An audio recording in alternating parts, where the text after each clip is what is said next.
Good morning and welcome to our Police Services Board meeting this morning. I'll call the meeting to order, and the first thing on the agenda is the approval of the agenda. Is there any additions?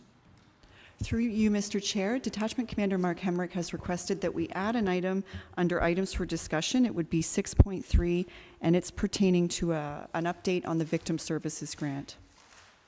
All right, thank you. We have a motion for that. Mover, Jamie. Seconder, Jim. I almost said Frank. I'm looking at the name tag there. Okay. And the motion read that the agenda be approved as amended. All in favor of the motion? It's carried.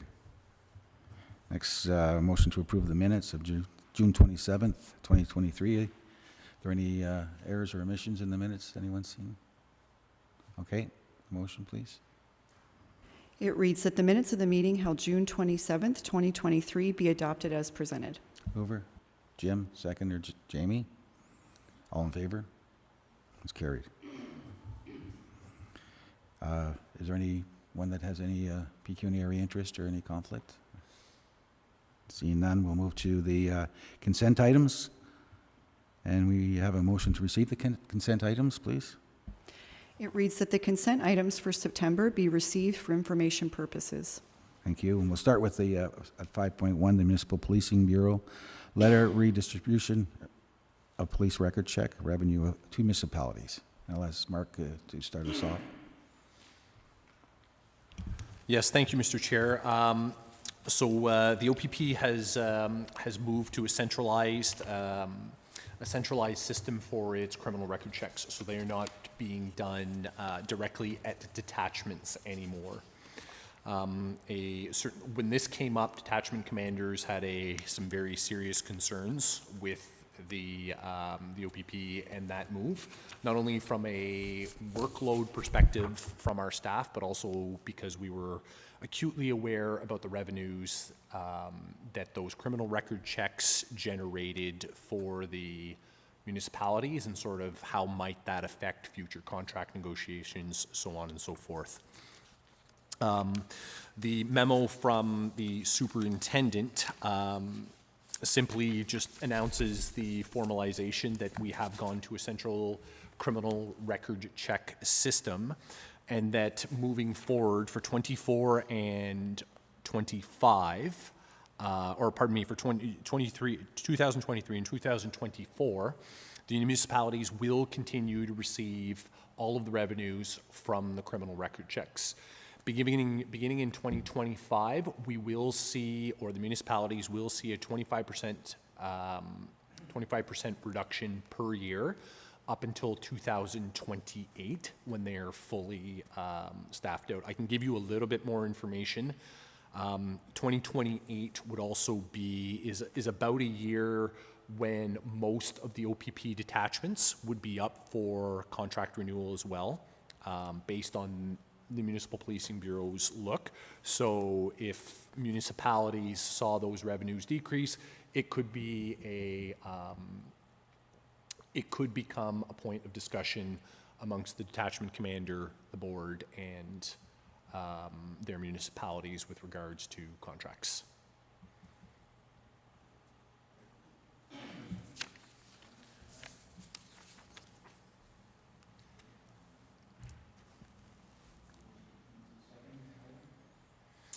Thank you again, Mr. Chair. Yes, this memo was received in July. I know the board has been very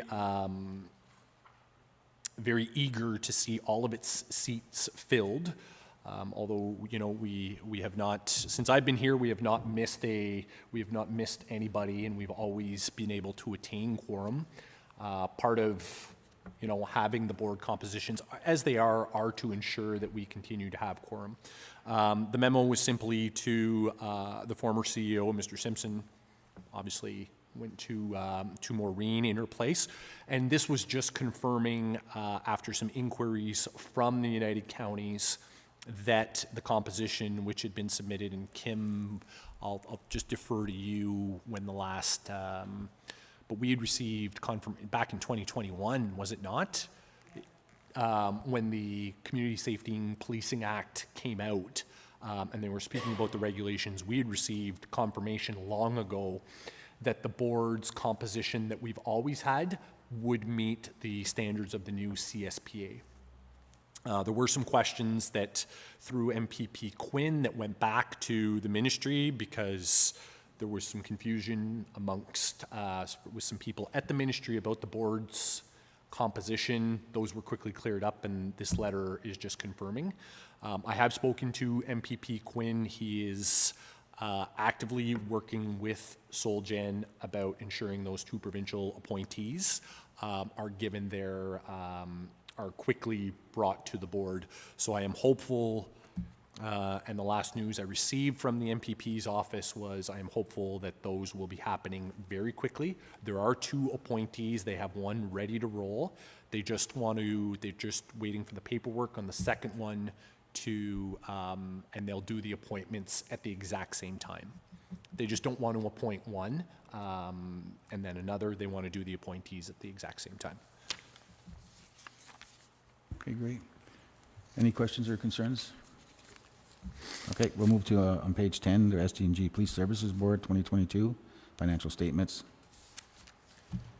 Through you, Mr. Chair, just these are our annual financial statements that we provide to the board for information purposes. They've been provided by MMP, the county's auditor, and you'll see on page 13 of your package the financial statements presented fairly in all material respects, the financial position of the organization as at December 31st, 2022, and the results of its operations and its cash flows for the year, then ended in accordance with Canadian public sector accounting standards.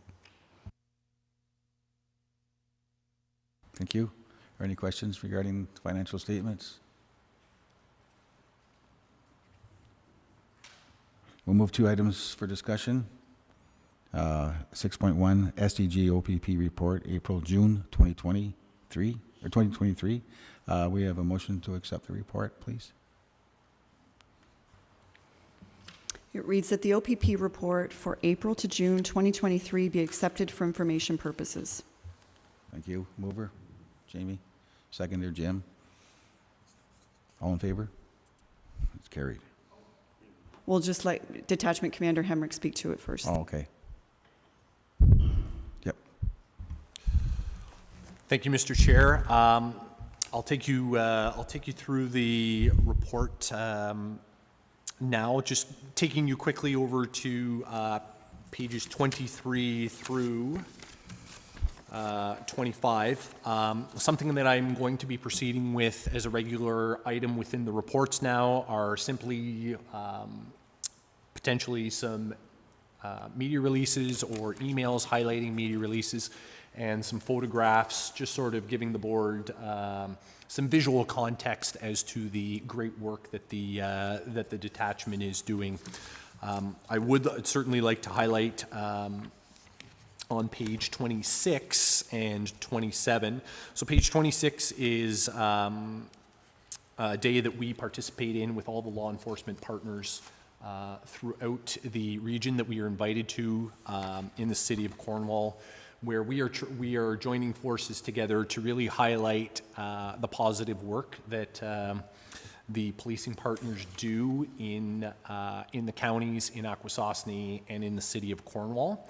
And it really gives the citizens of the counties, the city, and Akwesasne an opportunity to come and interact with us in a very positive way.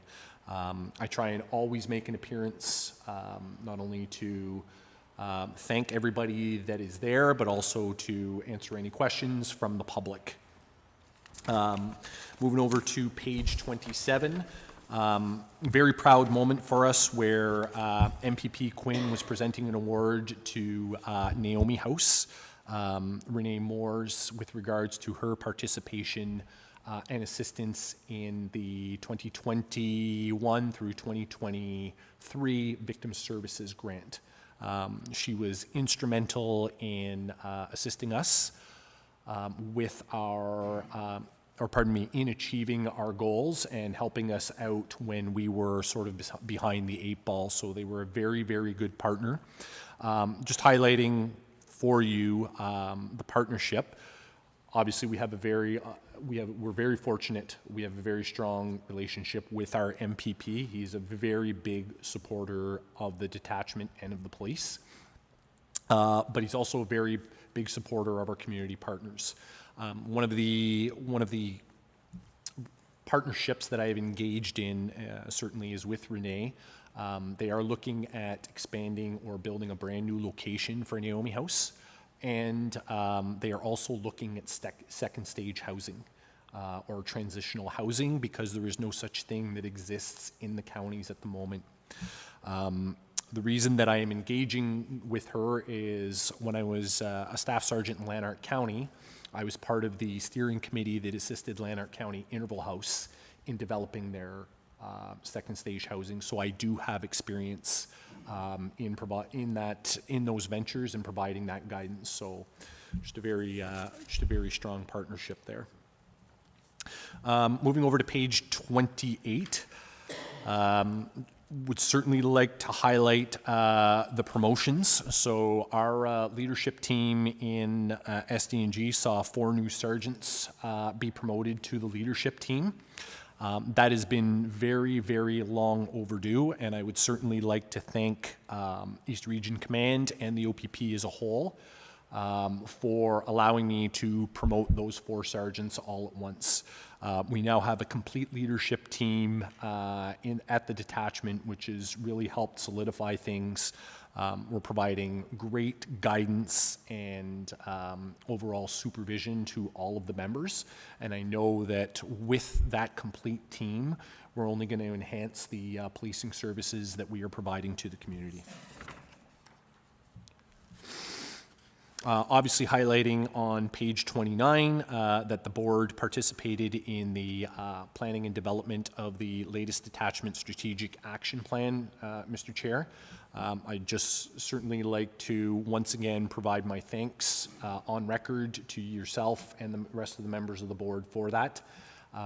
Some of the comments that I have received back from our regional command and from Aurelia were your involvement was not only appreciated, but some of the things that we put in there were innovative and forward thinking. So there is much thanks to yourself and the rest of the board for helping me develop that. The plan is with the commissioner right now. It's passed every other stage, and they are very pleased. I know I was just speaking with Jim before about one of its priorities, one of the priorities in the plan, and I do have, I know we will get to that as a question, but I do have an update that's something that we will be able to move on immediately and engage another community partner to help us. On page 30, Mr. Chair, just highlighting that we're down 50% for fatal motor vehicle collisions.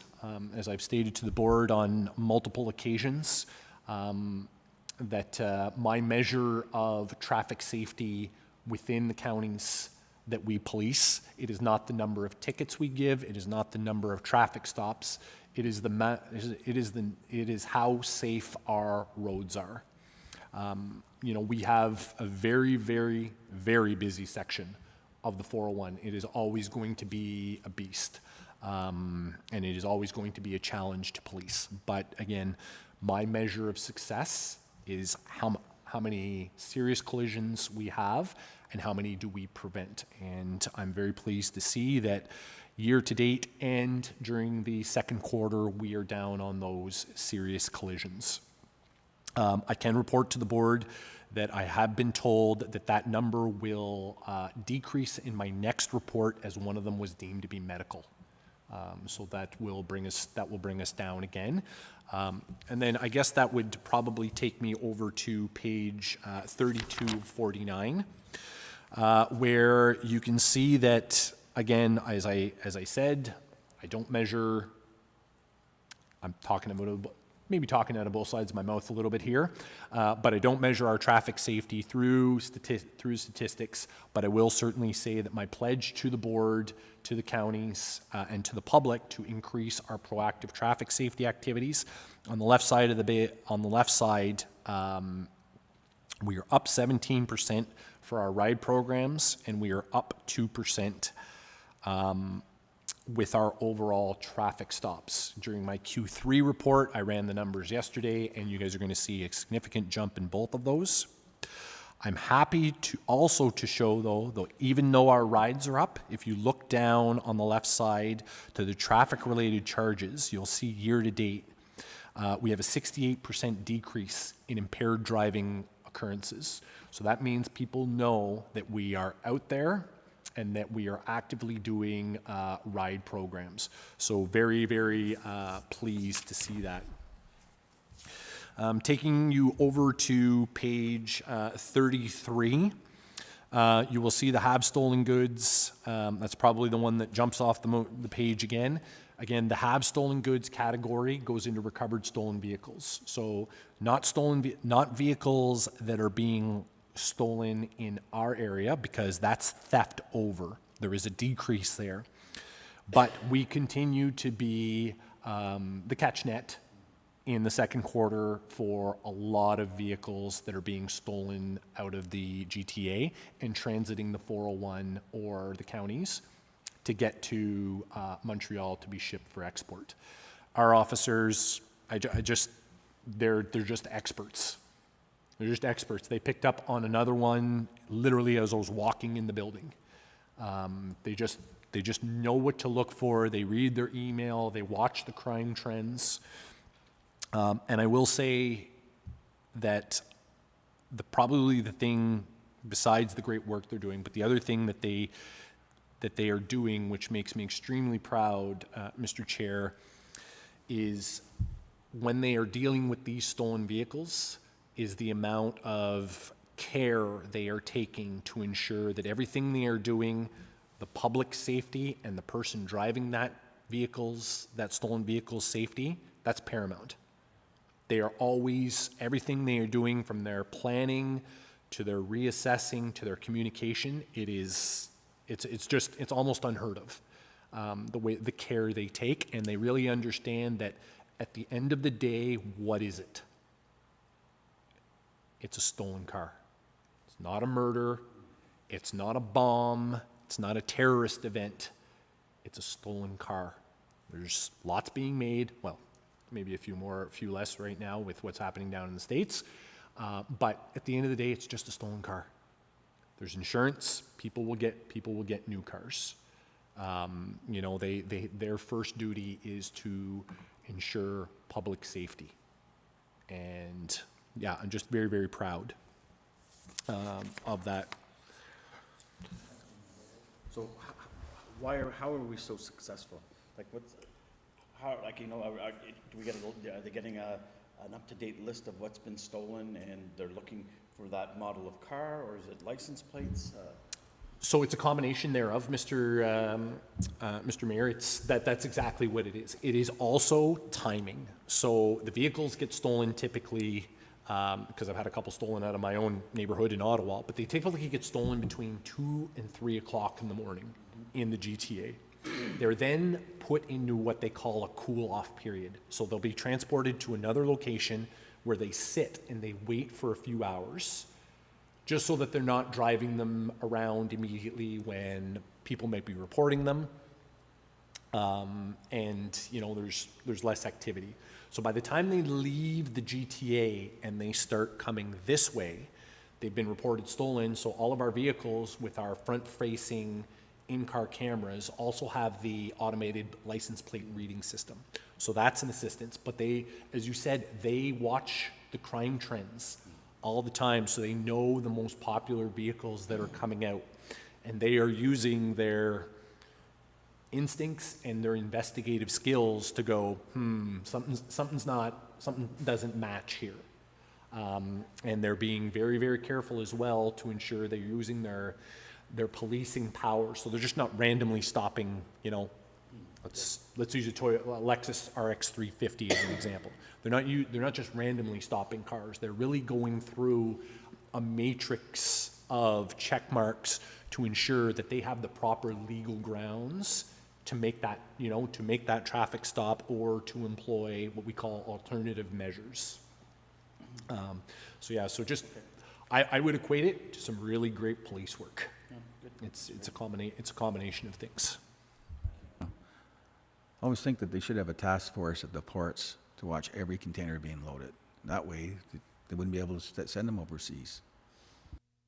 Mr. Mayor, I would agree with you. I just think the amount of container traffic, like the Port of Montreal is not even the busiest one in the country. The amount of container traffic at the Port of Montreal that goes in and out of there on and off ships is just incredible. I would also bring the comment to the board that the Port of Montreal is from my policing partners in Montreal and Quebec, have told me the Port of Montreal is a very unique place to police with some other complexities that they have to deal with, so makes it a challenge to police as well.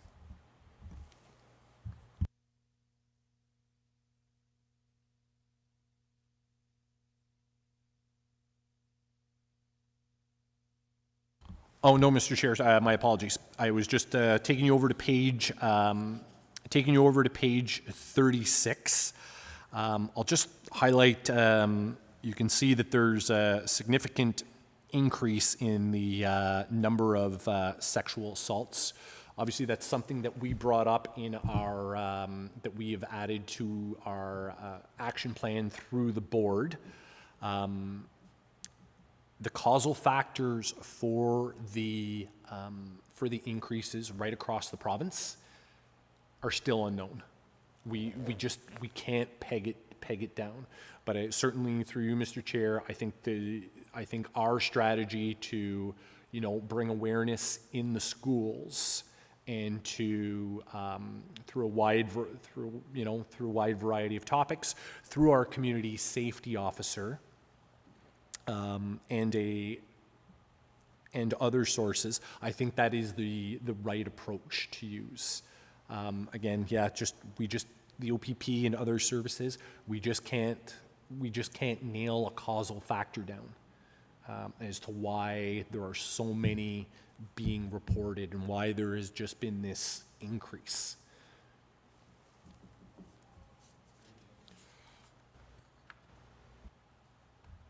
Through you, Mr. Chair. So I don't know when. Through you, Mr. Chair. So I don't know when this question needed to be asked, but I think it's appropriate now because we have these statistics in front of us. But I think the counties and every municipal government essentially is a big believer in proactive investment. And I think the RIDE program that we established here 4 or 5 years ago is a classic example of smart money being really spent. But every time I go through these statistics that Mark provides us with, whenever we take a look at sexual assault and criminal harassment and other threats and everything, I think the opportunity that we spoke about during the strat plan of getting some of this knowledge into the school level could be a preemptive area that we should be investing in. And I was just asking Mark to clarify to us in the budget process as to whether or not that demand has to be incorporated in the budget, that if we made that commitment, how we could fund it. So I was asking for some clarification, and maybe if Mark has a minute now or later on in his report, he could update some of the possibilities on how we could get this in, because I do know that I've talked to several of my friends in the education world, and there's a very steep learning curve as far as the expectations and responsibilities of cell phones and the interpretation of sexual assault and a host of other factors that I think would be time and money well spent. So at your discretion, Mark, whenever you want to talk to that, that's fine. Thank you. Mr. Chair, I am open to you. I know that we have item 6.2 to talk about the contract. There is a portion where I can speak to that now about the contract if they want to be blended in. I also have some additional information to share with the board. I'm open to you if you want me to sort of just get into it a little bit, dive into 6.2 a little bit to discuss this matter, and then I can return to the report, and then we can go to item 6.2. Okay, that'll work. Okay, so I absolutely support what Jim has just said. I think it is very important. So part of what we discussed during the during the planning of the action plan and the strategic plan for the detachment, did directly involve my community service officer. And if we saw that certainly as a priority as a board, with the contract negotiations, Mr. Chair, in the past, that would have been something that we could have discussed, I certainly could have discussed ahead of time with Madam CAO and the clerk, and brought to the board for consideration or for approval. I can tell you that right now, there's a moratorium on uniformed enhancements in the province. The reason being is that the OPP has some staffing and recruiting challenges, and there are certain contracts throughout the province where there are already enhancements which must remain, and those enhancements need to be staffed first. So there's no uniformed there's a moratorium on uniformed enhancements. So when we get into the contract, a little bit more, and we have those discussions, and I will bring Madam CEO into that conversation to assist me with delivering to the board.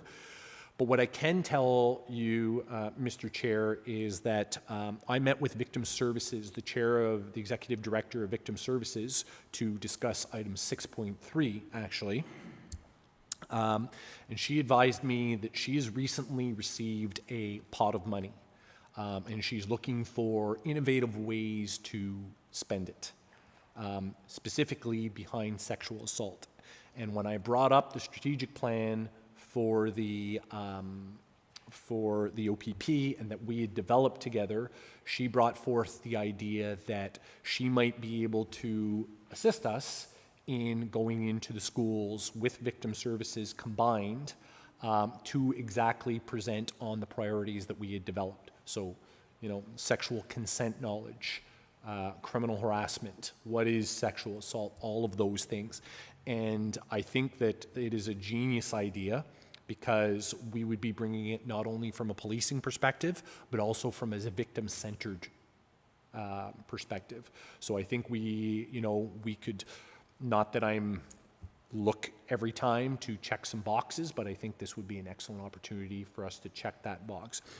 I think that this trend, Mr. Chair, it's not a short-term solution. I think it's a more long-term one where, again, it's an education.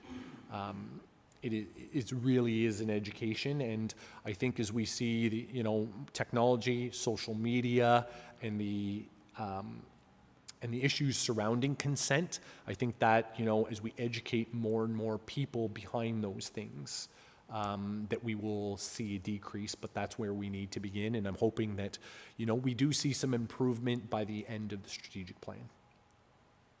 Does that answer your questions, Jim?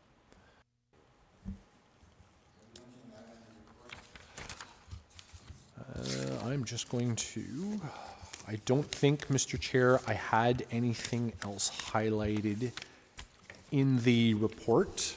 Actually, Mr. Chair, I just will bring to the board's attention on pages 46 through 49, I have provided, I did provide a financial statement of the OPP's forfeitures or seizures that have gone to Rideau Auctions. And on page 47, there is a total of the seizures to date for that.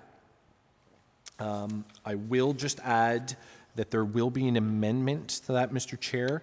Yesterday I was advised that another $707.50 was turned over or was brought to the counties. So to date, $5,624.96 through seizures, forfeitures, or just found property has been turned over into the county's accounts. And Kim, I believe, did we want to pass a motion as to what we were going to do with those funds? Yes, through you, Mr. Chair, I do have a motion drafted that the county can accept the funds, and then we can report back possibly at the next meeting next month on some potential donation options, or the board can discuss where they want to dole those funds out to. Could you read the motion, please? We currently have the motion on the table to accept Detachment Commander's report, so we can deal with that one first, and then I can put forward the next motion.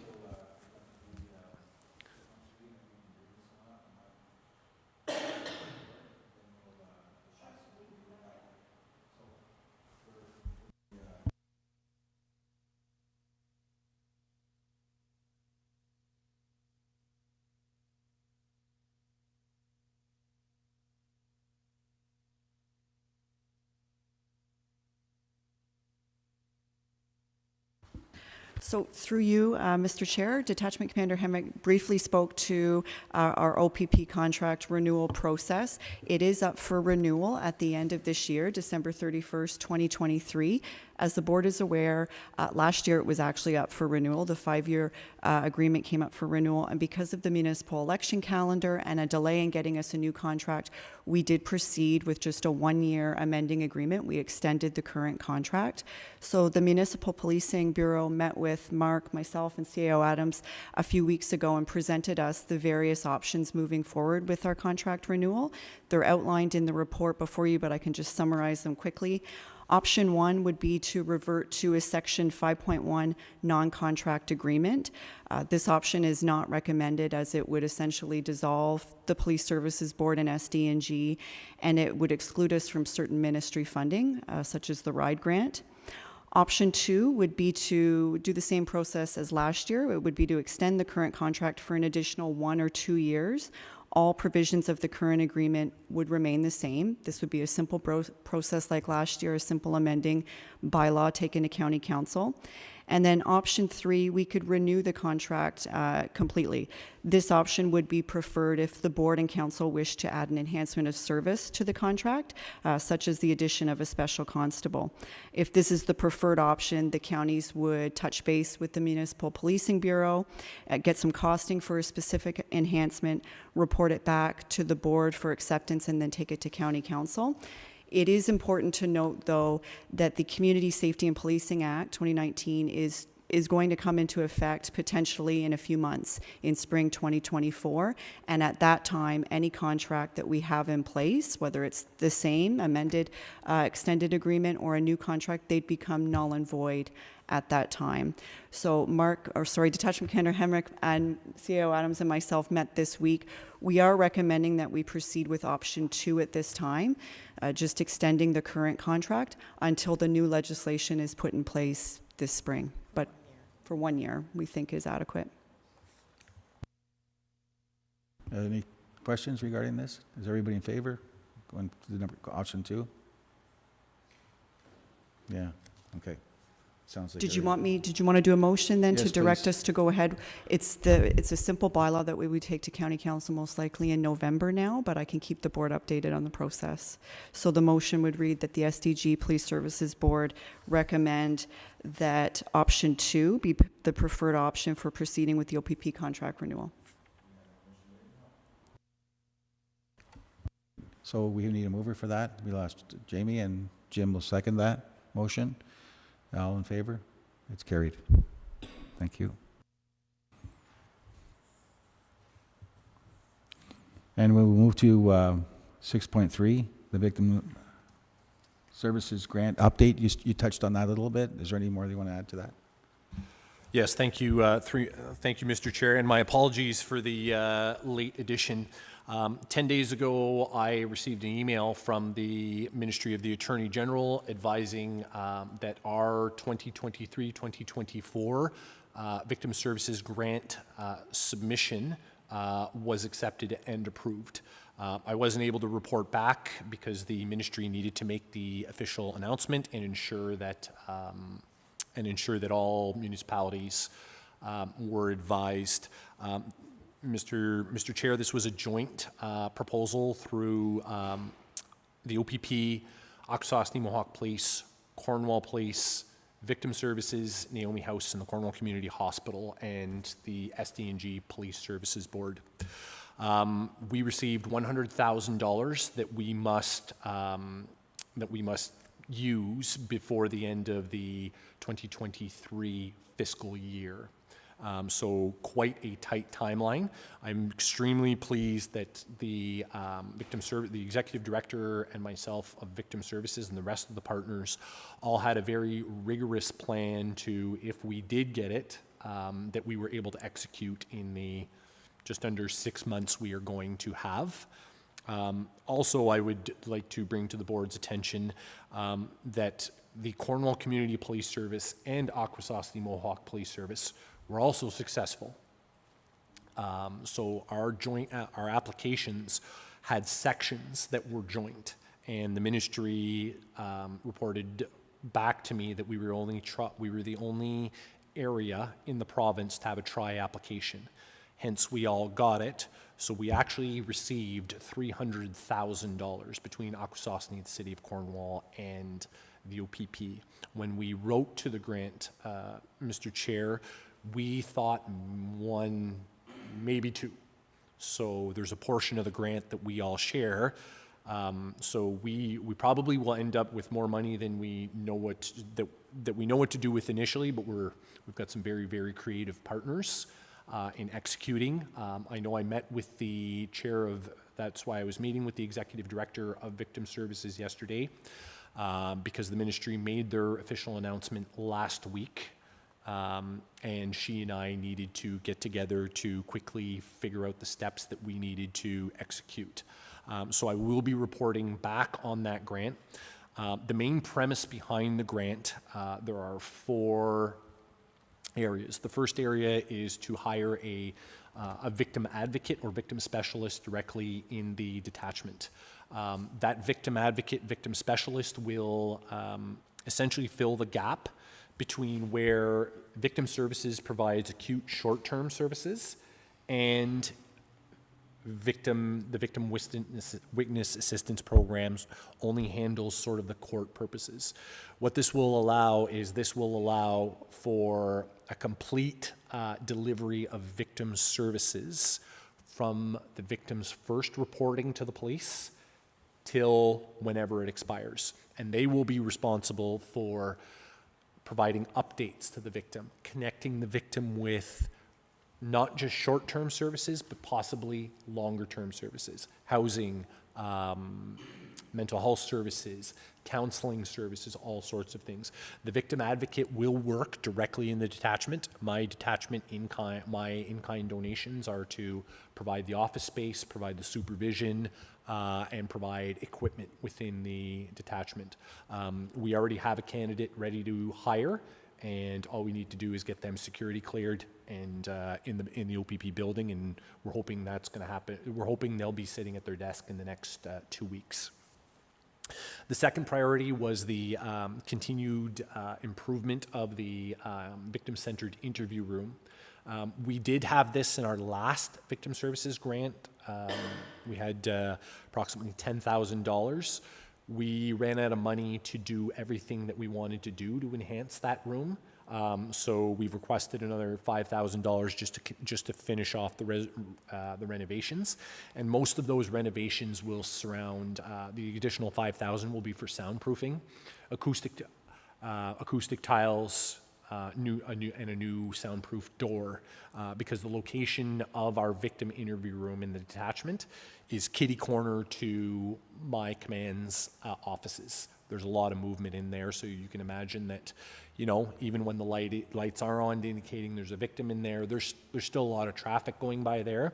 So we just want to really ensure that when the victim is in there with one of our officers or any other community-based services, that they not only feel comfortable, but they feel like their privacy is being respected. So we identified some building gaps where we could improve the sound quality. So that's another one. The third priority is training through Dr. Lori Haskell on victim-centered and victim-informed training. This is where we combined with Cornwall Police and the Akwesasne Mohawk Police to have Dr. Haskell. And this is probably where, unexpectedly, we all got the grant. So because we combined that, we all wrote the same funding amounts to ensure that if only one of us got it, that we had enough funds to have her and host a day of learning with her. Now that the three of us have a day of learning, We obviously have significantly more funds than we anticipated. So similar to the last grant, you will probably see me come back with some things to the board again to decide how to properly use them at the conclusion, or donate them at the conclusion of the grant. We will be forming a steering committee amongst all the partners to ensure that, and we'll be bringing the other partners as part of the steering committee, to ensure the proper oversight of the grant, so that myself and the other police leadership and the victim and the director of victim services are not the ones making all of the decisions on how the grant, because although our integrity is always at the highest level when we are making decisions, a steering committee allows other community partners to come in and be part of those decisions. And if they see any conflict of interest, or they see potentially, where there's some discretion on how some of the funding might be spent or used, it allows those community partners to really provide us that oversight and impartiality. And if there's something, for example, that might directly benefit the OPP or one of the other services that they kind of see, well, then the steering committee, I could excuse myself from the steering committee and allow the committee to make that decision. And also, we would be reporting back to for anything affecting the detachment directly, I'd be reporting back to the board, as you guys are also a partner. That's my update, Mr. Chair, and you will see regular updates from me in the reports moving forward about the grant. Thanks, sounds good. Go ahead, Jim. Through the chair, just a further comment to this process. I know the discussion, particularly pertaining to education, is being held in other circles, and I think it would be advantageous if we could make some kind of a liaison with the 4 school boards in the area, and perhaps combine the efforts of the education facilities that are dealing with this at their level with the expertise that the OPP can provide. And perhaps, there'll be some synergies there that would benefit both parties.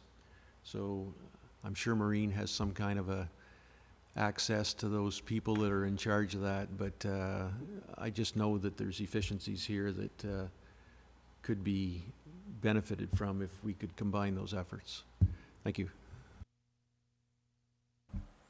Yes, thank you, Jim. That's a fantastic idea. Again, one of the priorities within the grant that we have received is sexual assault. So as part of our detachment action plan, that is certainly something that we could action and that we could make happen. The Victim Services Grant update? Through you, Mr. Chair, there is no motion for that. It's just for information. Detachment Commander Hemrick will report back on that matter, though. We do have the outstanding matter of the seized funds. Yes. I do have a motion for that, if you'd like me to read it. It reads that the OPP seized funds be accepted by the United Counties of SDG, and that staff report back to the SDG Police Services Board on potential donation options for the funds. Mover, Jimmy, and seconder, Jamie.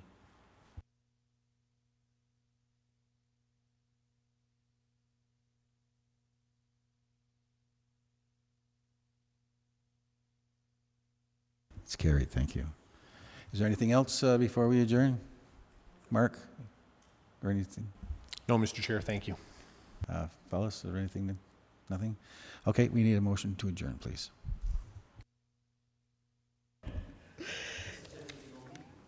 I know, I feel like I've just been observing. Taking lots of notes. I was just being silly to say I motioned to get my name in there somewhere. Not that I have any authority. The motion reads that the meeting adjourned to the call of the chair. Jamie and Jim, all in favor? Well, you can stay, but all in favor? It's carried.